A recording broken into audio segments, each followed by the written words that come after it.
ഈശോയിലെ പ്രേമുള്ളവരെ, ദൈവം നമ്മളിലൂടെ അത്ഭുതങ്ങൾ ചെയ്യുന്ന ഒരു ആത്മീയ തലത്തിലാണ് നിങ്ങളെന്ന് വിചാരിക്കാം. നിങ്ങൾ ശുശ്രൂഷകനാണ്. നിങ്ങളുടെ ശുശ്രൂഷ ജീവിതത്തിൽ നിങ്ങൾ പറയുന്നത് ആളുകൾ കേൾക്കുന്നു. നിങ്ങളത് രോഗി ശുശ്രൂഷ അല്ലെങ്കിൽ ഒരു രോഗികൾ സൗഖ്യപ്പെടുന്നു.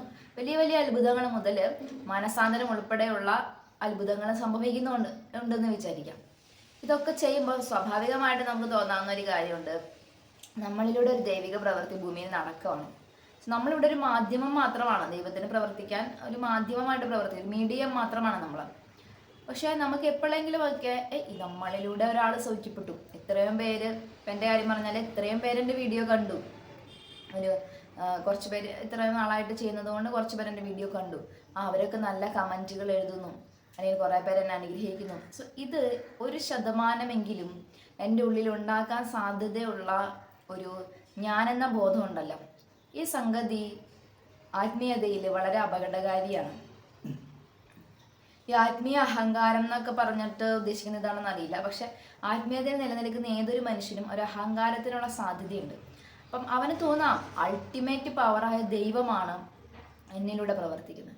അപ്പം അതൊരു ചലഞ്ചാണ് ശരിക്കും. അത്രയും വലിയ പവർ എന്നിലൂടെ പ്രവർത്തിക്കുമ്പോൾ ഞാനൊരു എന്തോ ആണ് എന്നൊരു ചിന്തയിലേക്ക് നമ്മളെത്താം. പക്ഷെ ഈ കുറച്ച് ദിവസങ്ങളായിട്ട് വിളിയുടെ സ്വഭാവം എന്നുള്ള വിളിയെക്കുറിച്ചുള്ള ദൈവവിളിയെക്കുറിച്ചുള്ള ആത്മീയതയുടെ അടിത്തട്ടിൽ കിടക്കുന്ന ആത്മീയ ചിന്തകൾ എൻ്റെ അനുഭവത്തിൻ്റെ അടിസ്ഥാനത്തിലാണെങ്കിലും ഞാൻ പങ്കുവയ്ക്കുമ്പോൾ ഈ ദിവസങ്ങളിലെല്ലാം കർത്താവ് എന്നെ ഒരുപാട് എളിമപ്പെടുത്തി.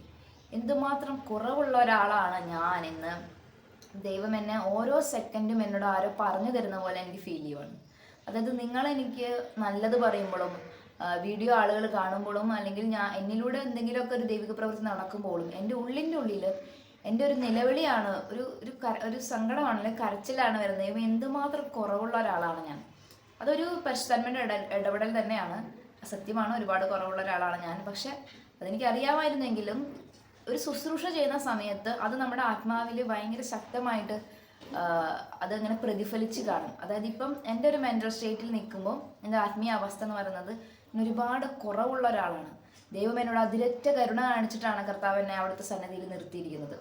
അതായത് എനിക്ക് വേണമെങ്കിൽ ഞാൻ പറയുന്നു, ആളുകൾ കേൾക്കുന്നു, ആളുകൾ എന്നെ അപ്രിഷ്യേറ്റ് ചെയ്യുന്നു. ആ കാര്യത്തെക്കുറിച്ച് എനിക്ക് വളരെ പോസിറ്റീവായിട്ട് ചിന്തിക്കാനും അഹങ്കരിക്കാനും സാധ്യതയുള്ള സമയത്ത് തന്നെയാണ് എന്തുമാത്രം അതിൻ്റെ നേരെ അങ്ങേ അറ്റത്തെ ഓപ്പോസിറ്റിൽ നമ്മൾ നിൽക്കുന്നത്. എന്തുമാത്രം കുറവാണ് കർത്താവ്, എന്തുമാത്രം കുറവാണ്. എന്നെ എങ്ങനെയാണ് വിളിച്ചത്, എന്തിനാ എന്നോട് ഇത്ര കരുണ. അതായത് നമ്മൾ വലിയ വലിയ പ്രവർത്തികൾ നമ്മളിലൂടെ നടക്കുമ്പോഴും ഉള്ളിൻ്റെ ഉള്ളിൽ നമ്മൾ വളരെ ഇല്ലായ്മയിലായിരിക്കും, ആത്മാവിൽ നമ്മൾ വളരെ എളിമപ്പെട്ട അവസ്ഥയിലായിരിക്കും, വല്ലാത്ത ഒരു ശൂന്യതയായിരിക്കും. മുട്ടുകുത്തി നിന്ന് കർത്താവ് എന്നെ വിട്ടു പോകരുതേ എന്ന് പറയുന്ന ഒരു മെൻ്റൽ സ്റ്റേറ്റിലായിരിക്കും, അല്ലെങ്കിൽ ആത്മീയ അവസ്ഥയിലായിരിക്കും ഒരു വ്യക്തിയുടെ ആത്മാവുണ്ടാവുക. പക്ഷെ അയാളിലൂടെ ദൈവം വലിയ വലിയ അത്ഭുതങ്ങൾ ചെയ്യുന്നുണ്ടാവും. സോ ആ മനുഷ്യനെ ഹമ്പിളായിട്ട് നിർത്താൻ വേണ്ടിയിട്ടുള്ള ഒരു ആത്മീയ പരിശീലനമാണത്. അതിനു മുമ്പ് ഒരുപാട് പരാജയങ്ങൾ ഉണ്ടായിട്ടുണ്ടാവും, ഉയർച്ച ഉണ്ടായിട്ടുണ്ടാവും. അതിനൊക്കെ ഹാൻഡിൽ ചെയ്യാൻ ദൈവം പഠിപ്പിച്ചിട്ടുണ്ടാവും. അത് പോരാതെ ദൈവം നമ്മളിലൂടെ പ്രവർത്തിക്കുന്ന ആ സമയത്ത് ഒന്നിൻ്റെ പേരിലും അഹങ്കരിക്കാതിരിക്കാൻ വേണ്ടി ദൈവം നമ്മുടെ ആത്മാവിൽ നിങ്ങളുടെ ശൂന്യതകളെ പ്രതിഫലിപ്പിച്ച് കാണിക്കും. നിങ്ങൾ എന്തുമാത്രം കുറവുള്ള ആളാണ്. ദൈവം വിളിച്ചതുകൊണ്ട് മാത്രമാണ്, ദൈവം നമ്മളിലൂടെ പ്രവർത്തിക്കുന്നതുകൊണ്ട് മാത്രമാണ്. അപ്പം നമ്മൾ എന്താ പറയാം, കർത്താവ് എല്ലാം നിന്റെ കൃപയാണ്, എൻ്റെ കഴിവല്ല. ദൈവം പറഞ്ഞിട്ടുണ്ട്, വിജ്ഞാനികളെ ലജ്ജിപ്പിക്കാൻ ലോകദൃഷ്ടിയിൽ ഭോഷന്മാരായവരെയാണ് ദൈവം തിരഞ്ഞെടുത്തിട്ടുള്ളത്. അപ്പം ഞാനൊരു ഭോഷനാണേ കർത്താവെ, ഞാനൊരു വിവരമില്ലാത്തവരാണ്, ഞാൻ കുറവുള്ള ആളാണ്, എന്നിലൂടെ പ്രവർത്തിക്കണേ എന്നുള്ള ഒരു യാതനയായിരിക്കും വലിയ വലിയ ആത്മീയ കാര്യങ്ങൾ ചെയ്യുമ്പോഴും നമ്മുടെ മനസ്സിലുണ്ടാവുക. 1,00,000 പേര് എൻ്റെ പ്രസംഗം കേൾക്കാൻ വന്ന് നിൽക്കുന്ന ഒരു സ്റ്റേജിൽ ഞാൻ നിൽക്കുമ്പോഴും എൻ്റെ ആത്മാവിലെ കർത്താവെ, പരിശുദ്ധാത്മാവെ എന്നെ വിട്ടു പോകരുതേ, കർത്താവെ എന്നെ തള്ളിക്കളയരുതേ, ഈ മൂമെൻറ്റിൽ എൻ്റെ ശക്തിയായി മാറണേ.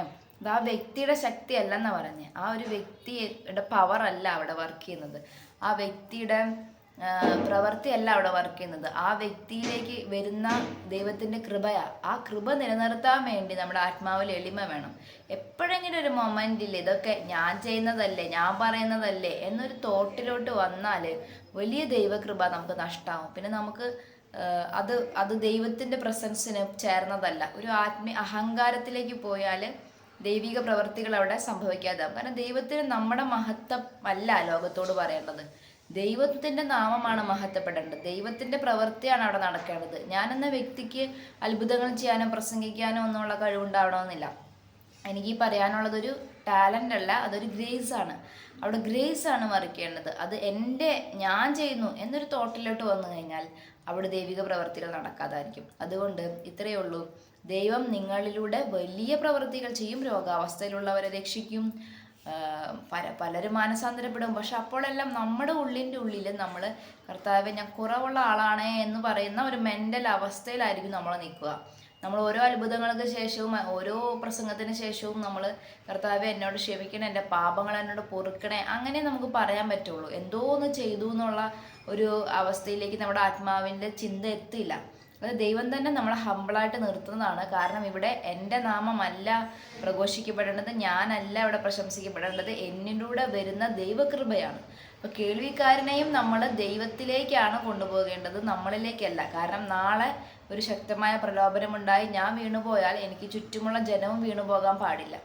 അതുകൊണ്ട് ഒരിക്കലും വീണുപോകാത്ത പരിപൂർണനായ സൃഷ്ടപ്രപഞ്ചത്തിന് ഉടയവനായ ദൈവത്തിലേക്കാണ് മനുഷ്യർ ശ്രദ്ധിക്കേണ്ടത്. അതുകൊണ്ടാണ് വ്യക്തികളുടെ ഉള്ളിൽ അയാൾ ഒന്നുമല്ല എന്നൊരു തോട്ടിൽ ഇത് ദൈവപ്രവൃത്തിയാണെന്നുള്ളൊരു ബോധ്യത്തിൽ ആത്മീയ ശുശ്രൂഷകരെ ദൈവം നിർത്തുന്നത്. എനിക്കത് മനസ്സിലായിട്ടുണ്ടെന്ന് വിചാരിക്കുന്നു. എല്ലാം കൃപയാണ്, കഴിവല്ല, ദൈവത്തിൻ്റെ പ്രവൃത്തിയാണ്, മനുഷ്യൻ്റെ പ്രവൃത്തിയല്ല. എളിമയോടുകൂടെ ദൈവിക ശുശ്രൂഷ ചെയ്യാൻ നിങ്ങൾക്കും എനിക്കും സാധിക്കട്ടെ. എളിമ നഷ്ടപ്പെട്ടു തുടങ്ങുമ്പോൾ നമ്മുടെ വീഴ്ചയും ആരംഭിക്കും. പിശാചിൻ്റെ പിടുത്തത്തിലേക്ക് നമ്മൾ പോകാൻ സാധ്യതയുണ്ട്. പതുക്കെ പതുക്കെ ആകും നമ്മുടെ പരാജയങ്ങളെങ്കിലും എളിമ നഷ്ടപ്പെടുന്ന മൊമെൻ്റ് മുതൽ ഒരു അപകടം സാധ്യത അവിടെ ഉണ്ട്. അപ്പം അങ്ങനെ ഉണ്ടാവാതിരിക്കട്ടെ. അതിനുവേണ്ടിയാണ് കർത്താവ് നമ്മുടെ കുറവുകളെ കുറിച്ചുള്ള ബോധ്യത തരുന്നത്. നിങ്ങളെ മാനസികമായിട്ട് തളർത്താനല്ല, നിങ്ങളിൽ എളിമ നിലനിൽക്കാനും ആ എളിമയിലൂടെ ദൈവത്തിൻ്റെ പ്രവൃത്തി ലോകത്ത് നടക്കാനും വേണ്ടിയിട്ടാണ്. ദൈവം നിങ്ങളെ അനുഗ്രഹിക്കട്ടെ.